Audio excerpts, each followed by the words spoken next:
Hello বন্ধুরা, তোমরা কিরকম আছো? আজকে আমি একটু বেরোবো, এক জায়গায় নিমন্ত্রণ আছে, তাই যাচ্ছি। আর দেখো আমার লুকটা কিরকম লাগছে কমেন্ট করে জানাবে। বেরোলেই একটু শাড়ি টাড়ি পরে, না হলে তো ঘরে নাইটি, কাজের সময় নাইটি, শোয়ার সময় নাইটি, ঠাকুর দেওয়াতে নাইটি।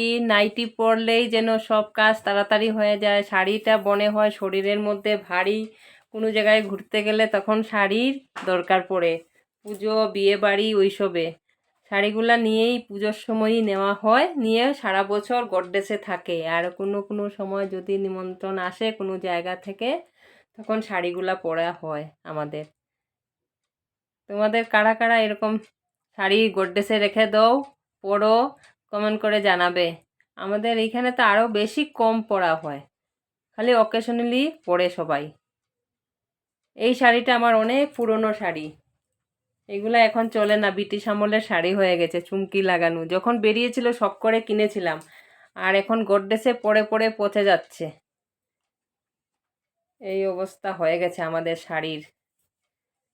এখন খালি নতুন নতুন নাইটি লাগে, শালপালাতে নাইটি, এইটাতে নাইটি, সেইটাতে নাইটি, নাইটি দিয়েই চলে যাচ্ছে। বাই বাই বন্ধুরা। দেখি